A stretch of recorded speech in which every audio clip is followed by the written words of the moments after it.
My name would remain as the lead discussant for the second panel, whilst we constitute the members of the second panel. When I was invited to be master of ceremony of this occasion, one thing that apart from the mentor's encouragement, or rather my mentor's encouragement, which is the convener, I was also interested in meeting the keynote speaker. And I thought that every Nigerian, every young Nigerian should be privileged to listen to him and see him. And so for me, corporate social responsibility should also find a way to inspire individual social responsibility in our country. We cannot also wait for government alone or the corporate sector. Individuals must also be responsible. And how do you do this? I operate in an industry that was built by individuals, by human beings like myself. I'm a pioneer filmmaker in the country. I'd like to say that this whole business of filmmaking started in Lagos, and we seek to encourage young people all over the country. We cannot wait for government to put meaning in our lives. And this is what a keynote speaker represents. And so for all of those who think that transformation is only a tax that the government should bear, the government alone should bear. I don't think if you wait for government, especially in African countries, you wait forever. The government is really doing well. We, as individuals, as young people, should begin to have a change and a transformational attitude to life and to work. So Ashish, I thank you once more again for the inspiration that you have brought to the people who have listened to you. I wish that my industry would have someone like you. And I know you're too busy and I would not be able, but I'm sure that through the convener, I would invite you to one Nollywood forum. Now, just before I announce the other people, I also think that I should share with you a little joke with my son. My son is Sean, he's 12, my first son, and I work hard. I went to Lagos, actually, and hoped that I was going to work in a bank, but I didn't get the job, so I just started what I could do, which is MC events, and then I went into movies. So I work hard to ensure that he goes to some good school. The other day, he came back and he said to me, there's a Briton in my class, and there's an American in my class, and they were bragging today, and the Briton said, the United Kingdom was the first kingdom to go to Mars. I wasn't sure of that, but I was really worried about what my son had to brag about. And then the American said, well, America is the first country to go to the moon. So I asked my son, I said, so what did you say? How did you react? He said, well, I'm a Nigerian, and this is Africa's time. I didn't keep quiet. I had to say something. So I told them we'll be the first country to go to the sun. Well, I was shocked. So I said, how did they react? He said they did not believe me. So I said, so what did you say? He said, well, I told them we're Africans and this is our time. We're innovative. We will go in the night. We just might be shocked.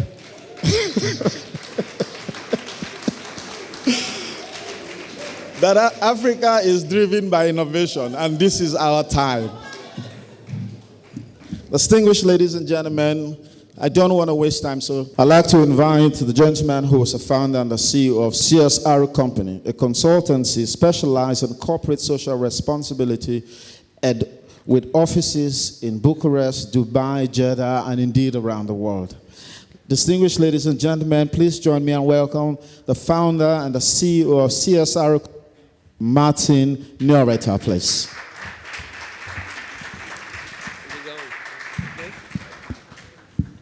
To join him very quickly, please join me and welcome a brother from across the border. This gentleman holds a Bachelor of Arts degree in Geography and Resource Development from the University of Ghana, MSc in Energy and Sustainable Development from Demon University, Leicester in the United Kingdom, and MS in environmental protection and safety management from St. Joseph's University, Philadelphia, in the United States. He calls himself a farmer, he's a teacher, he's a consultant, and a philanthropist. He's my brother from across the border, Desmond C. Appiah. I like Nigerians who love to say to Ghanaians, Akwaba. And I'd like to invite also a gentleman from, yes, it's the Africa Focal Point Head, yes, Global Reporting Initiative, GRI.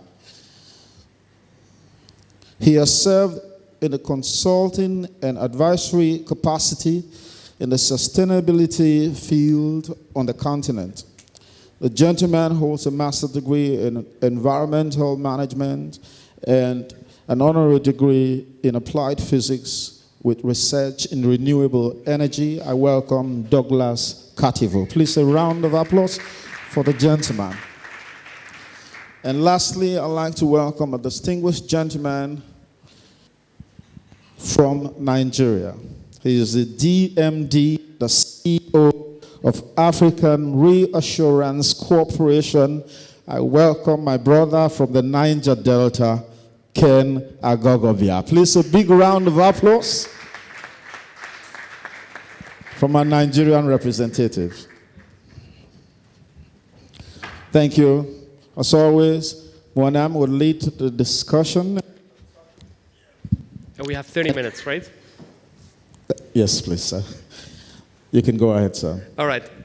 Thank you. So this second panel discussion is going to be pretty much hands-on into the issue of corporate sustainability and responsibility, and how it does value to the competitive advantage of companies, how it does value to trigger that culture of innovation and creativity within organizations. This is pretty much close to my heart because I have peers from the same industry joining me in this panel discussion and a thought leader from Nigeria here. And my first question will go to my peer, Mr. Martin. We always talk about the business case of sustainability and how it adds advantage to the financial bottom line of a company, how it gives a competitive advantage to companies. How does sustainability add that value to companies? How companies can use sustainability and CSR to drive that competitive advantage in the market? And I'm going to ask this question to yourself and Mr. Appiah, because both of you, I know you engage with companies to support them with their sustainability agenda. Okay, I think that's the most asked question when you go as a consultant to a company. What do I get out of it? Why should I do this? So I can give you two examples why I believe this is essential, actually. It's about not necessarily investing $1 in CSR and then getting $1.20 in return. It is about the sustainability, the viability of the company as such within the environment that we're living in. I have two examples for that. I had a meeting with the CEO of one of the largest companies worldwide on hydroelectric power plants. Doesn't matter. The owner himself is amongst the 1,000 richest people in the world. And he asked me, why should I do CSR? My company is very successful. We are having huge profits every year. Our stock price is going up all the time. Why should I do CSR? So I told him, we were sitting in a conference room, I told him, you see the door over there. You are set your business in a way that you want to get through that door in 5 years' time. That's the structure of your business, is set out to hit that door in 5 years. But that door is changing.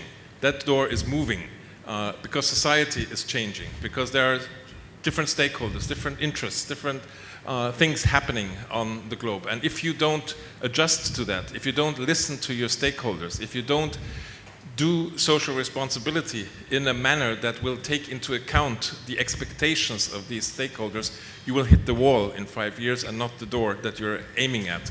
And that's why you should be doing social responsibility. And I can tell you, we got the contract, so he understood. He understood the message. The second example that I want to give you is sometimes companies do things very good. They do the same thing very good. It is this cycle of continuous improvement. And we've been talking with pictures of lions and dragons and others. I have one picture I use, which is companies become more and more like very good racehorses who can jump over a hurdle. And the hurdle might be high or low, but they get over it because they're well trained, they know the mechanisms, they know the structure, they do these things perfectly. But they don't remove that obstacle. They just jump over it. So they have to train themselves better and better to get over it.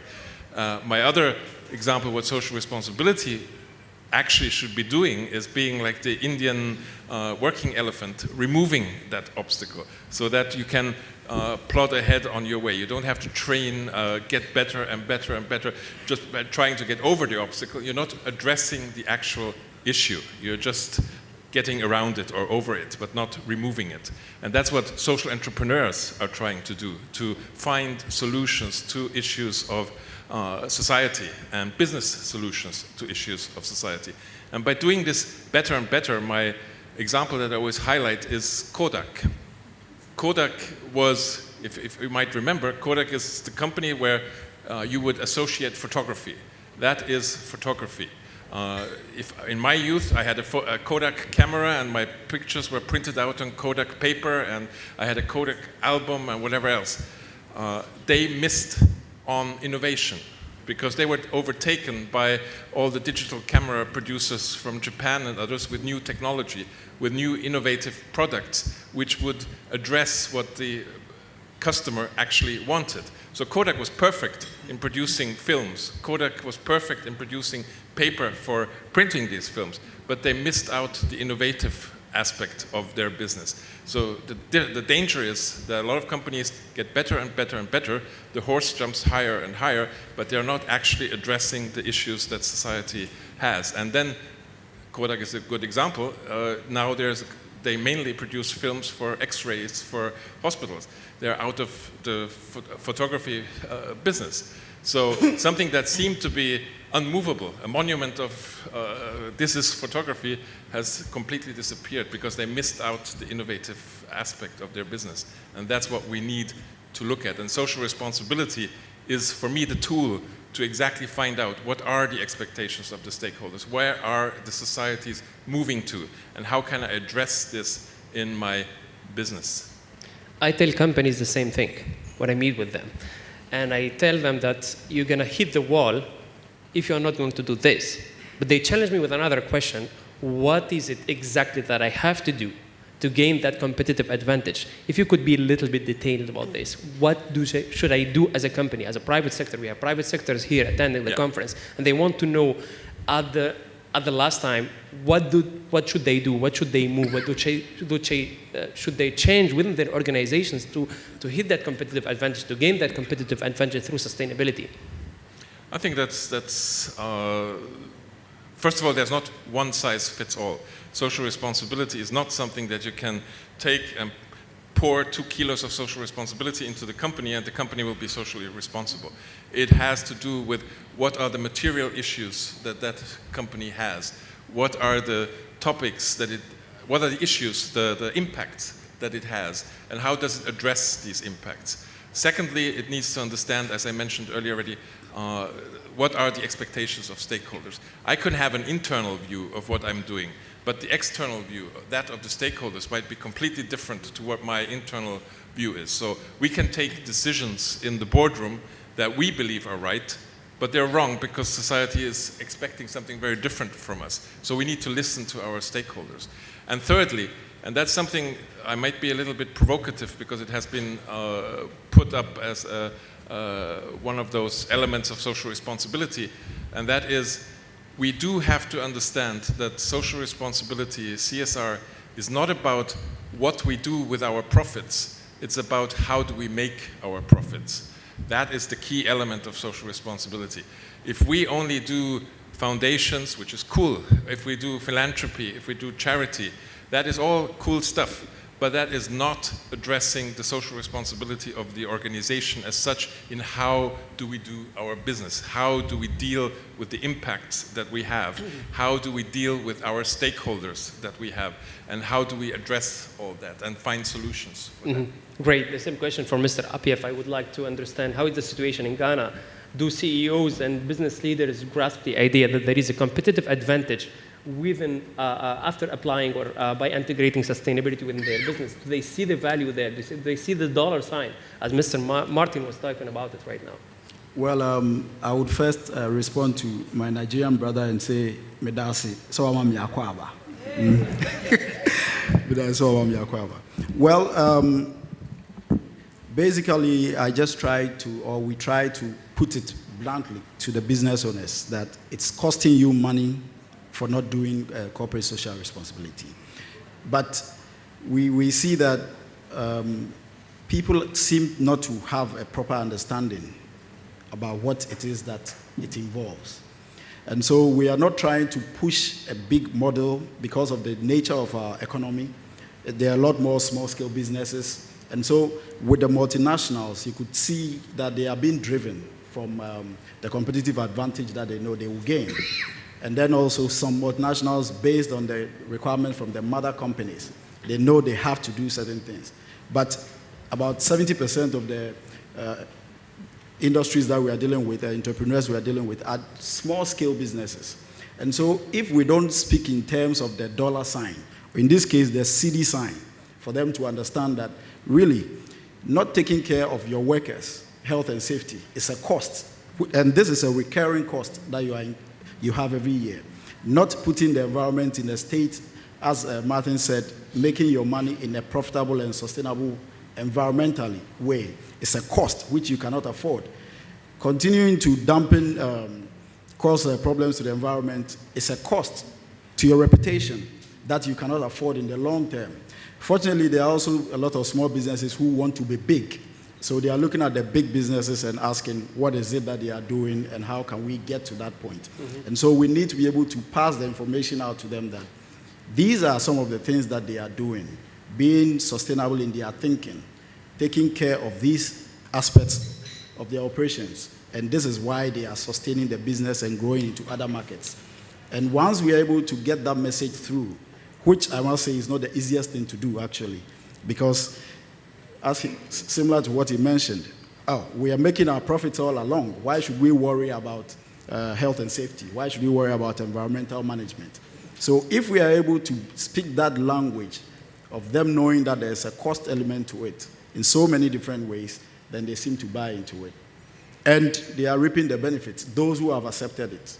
But it's not all over the place. Great.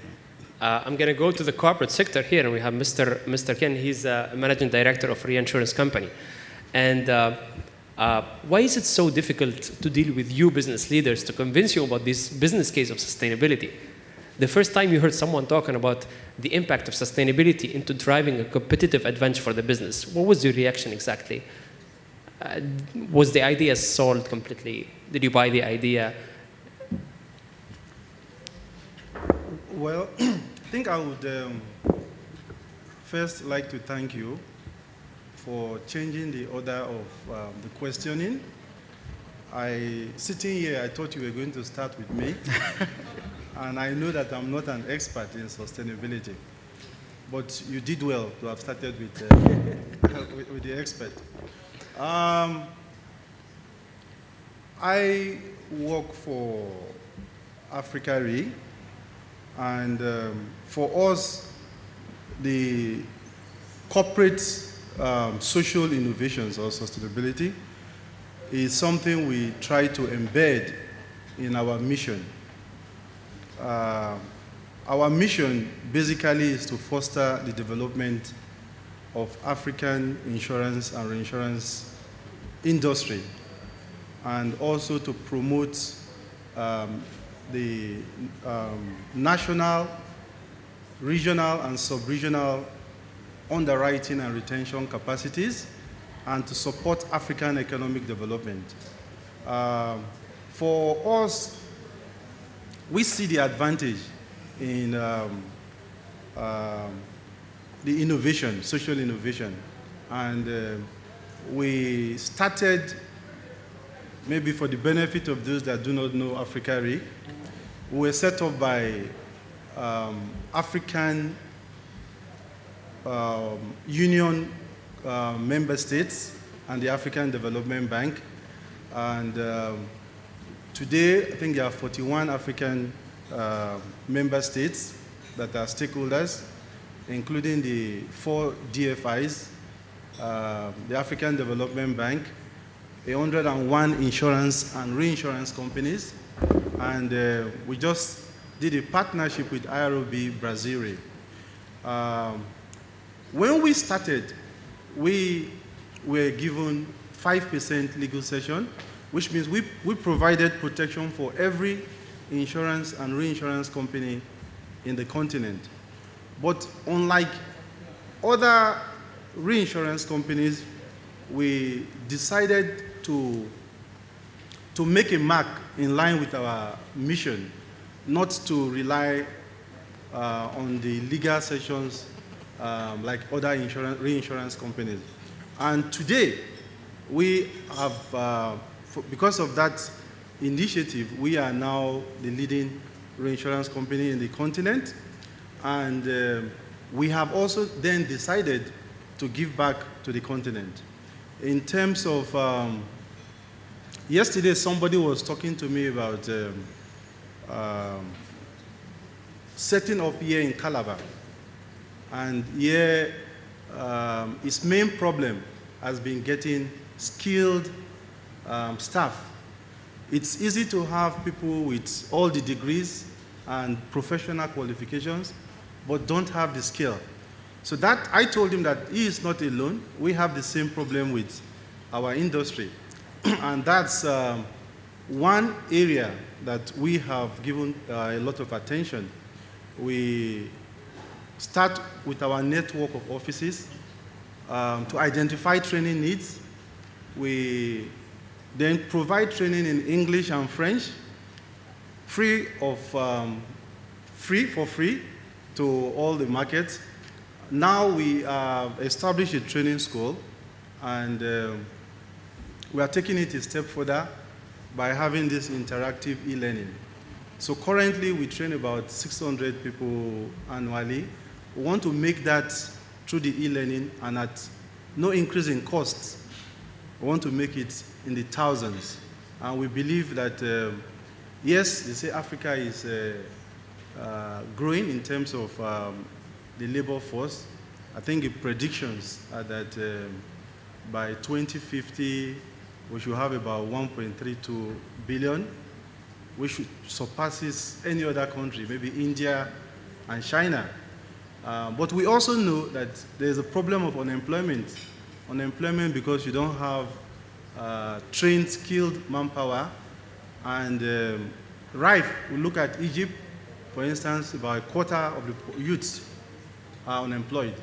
So we believe that it is not just enough to make profit, but let's focus on this area. All right, so through solving all those societal issues and then the issues happening in the economy, you could drive that innovation, you could gain that competitive advantage through integrating social responsibility into the mission of your core business. Correct. All right, perfect. So I'm going to go to Douglas. You're from South Africa. And before asking you about GRI, talking about social engagement, I'm going to ask you, how is the situation in South Africa when it comes to business seeking sustainability as a driver to gain that competitive advantage within the market? Thank you. It's on it. All right, thank you, and thank you to Thistle for the invitation and opportunity to engage here. I think there are 3 key factors that I can cite from South Africa that are driving the whole sustainability agenda in the country. Chief among it is leadership by business itself through the Institute for Directors, where they've come up with the codes of conduct, codes of corporate governance for directors with clear recommendations for boards of directors to take ownership and responsibility for the sustainability performance of that particular company. So you're increasingly seeing leadership being provided by business leaders themselves in this area. Then you also have market initiatives, in particular through the Johannesburg Stock Exchange, which has also made sustainability one of the listing requirements. So all listed companies, all the 400 companies on the Johannesburg Stock Exchange are required to produce an integrated report. If they are required to produce an integrated report, it doesn't make them a good companies in the market. So how is it, okay, what's the value that you see when companies introduce sustainability to their business, moving away from reporting, talking about the actual implementation? If I implement sustainability within the core business and integrate it with my core business, do I get that competitive advantage? Yeah, yes, I was getting to that, because if you look at the driver, the market, the financial market being a driver, so in that case, you already have an advantage in terms of market opportunities, in terms of access to finance. Okay. Because you also have investors having these discussions. The Government Employees Pension Fund, which is the largest investor in Africa, they are looking at sustainability as one of the elements that they use in making investment decisions. Then you also have, in terms of policy, the government also now coming up with a new Companies Act. And in that act, it's a requirement for all listed companies as well as state-owned companies to have a social and ethics committee that reports to the shareholders on areas within its mandate. So that alone is giving the push. But also, if you look at the whole supply chain, because also focus is now on the value chain, on the supply chain, there are market opportunities to enter markets in Europe or in other countries or even within the domestic markets, especially for the smaller to medium enterprises. Companies are looking at minimizing risk. They are looking at the whole supply chain. Globally, there's a focus on global supply chain, where there have been criticism that companies are outsourcing responsibility and risk through global supply chain. So everyone is looking at improving sustainability performance along the supply chain, and that enables opportunities for the small to medium enterprises to also access markets. There are clear examples that we have worked with.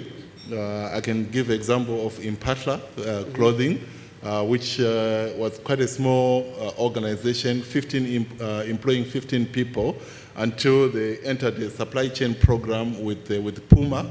They are now one of the preferred global suppliers for Puma, and that has transformed the company from 15 employees to 400 employees within 3 years. So there are clear opportunities and advantages that one can cite within the sustainability field in the country. Great. So going back to Mr. Martin, you consult for a lot of companies globally when it comes to supporting them with their sustainability agenda. And you know that companies are always being pushed to invest in the community, to invest in the local citizens. But when it comes to innovating while investing, we are still far away from there. So what is the benefit of innovating while investing in the society? How is it different from just simply investing in the society? Two examples again. I love to talk in examples because it makes things more clear. You might know it's not necessarily meant as a negative example, it's meant as something where it doesn't work. And that is, for example, in Saudi Arabia, there's STC, the Saudi Telecom Corporation, that runs as a project giving back to society 3 hospitals that they finance and run, etc. My Saudi partners tell me they would only go into that hospital if they have a heart attack at the front door of that hospital. In any other case, take me to any other hospital except that one. Because what does a mobile phone and telecommunication company know about running a hospital? That's not their core business. They don't know what is needed, whatever it has to run such a hospital successfully. So yes, they put it in their social responsibility report, and they have all the nice brochures, and everything is shiny, glossy, very nice, but it has no impact because people don't go there because it's simply very bad service, because they're not a mobile, that's not their core competency. They don't know how to do it. A second example, which we did in the UAE actually, was with SAP, the German IT company. they hired us to organize, they have volunteering days, and they said we should organize for their employees in Dubai, in Saudi Arabia, and in Egypt, and in Qatar, a volunteering day around dealing with handicapped people. So we organized that. I actually don't like such contracts because I'm not an event agency, and that's more like, you know, having a show and having pictures taken and whatever, and then after one day the whole activity disappears. But SAP is a big company, and it's good on your website if you have SAP as a client.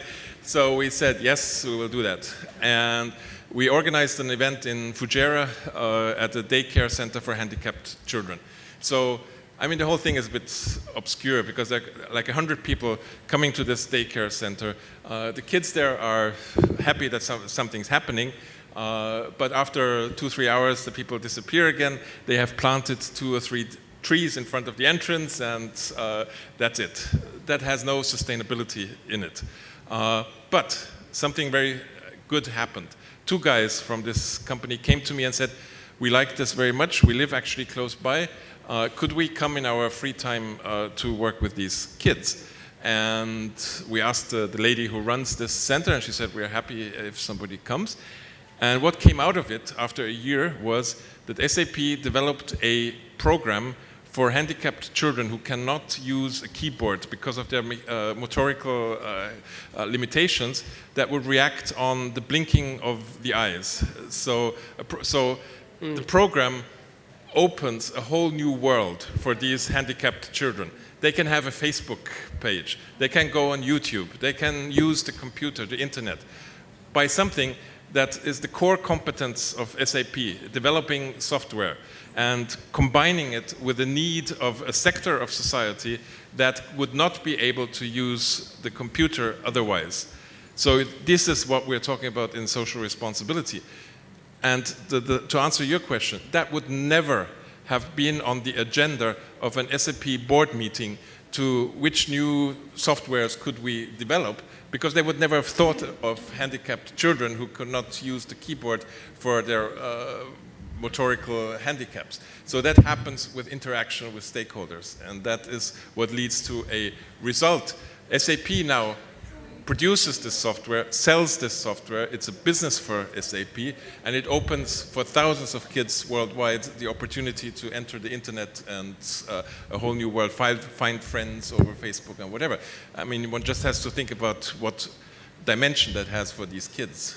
That's very impressive, Martin. And there is a common sentence that I hear all the time in the industry, that innovation stops when it comes to dealing with underprivileged people. And that's something that is very, really bad. Are we today in Africa not satisfied with what all those companies are investing in the community, and we are pushing them for more innovation when it comes to investment, or we value what they are doing today? Well,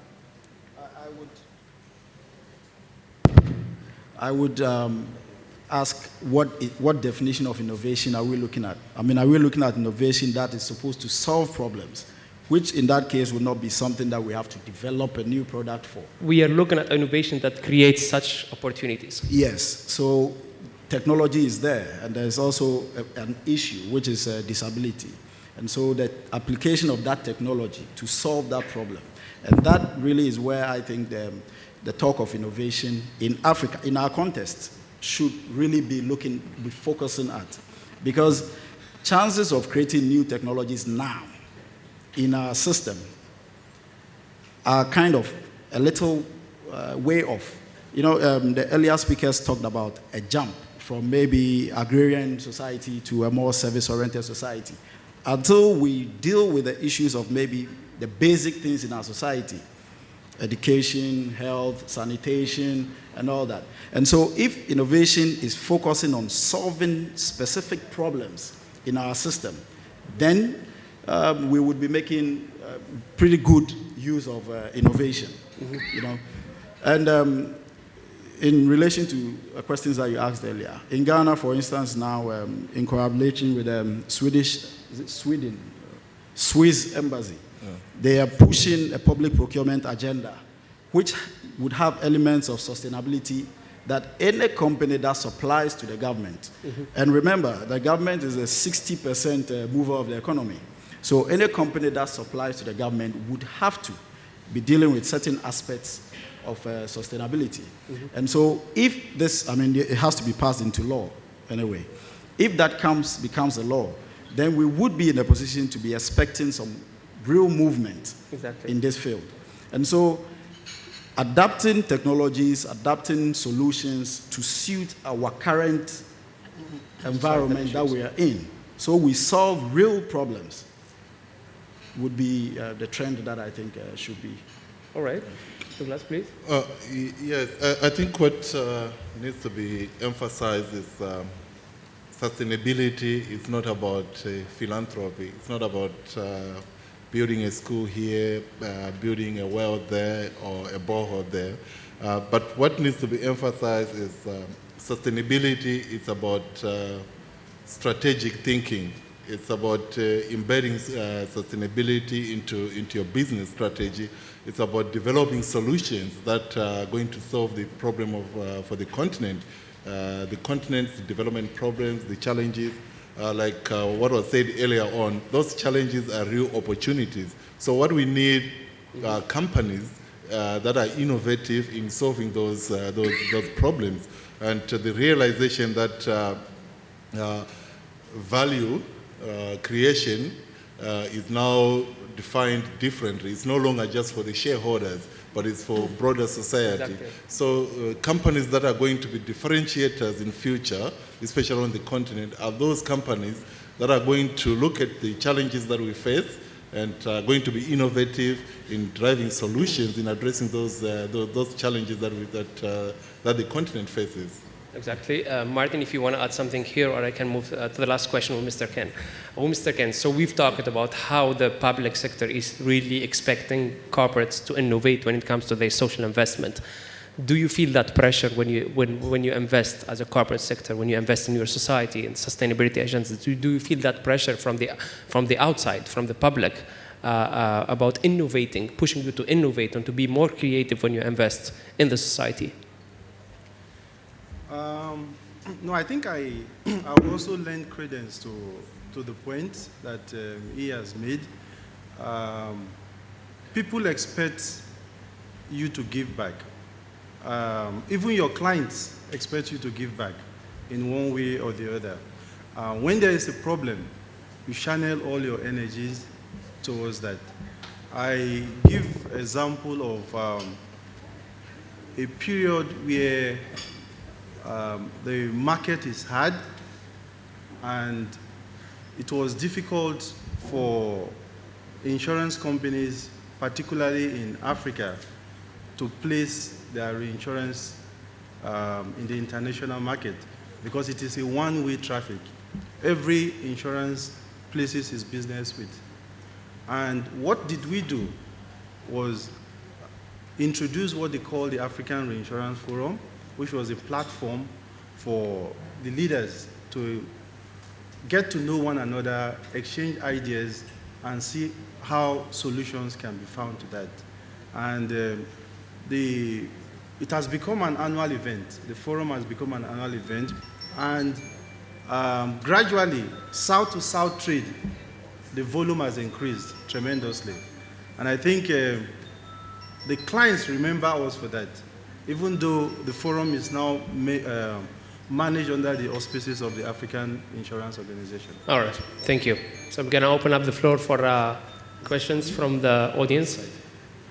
Please be short, direct, so we can ask the right questions. Yes, mademoiselle. Madam, sorry.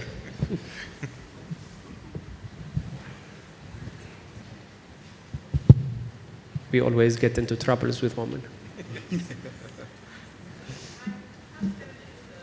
We can't hear you, please.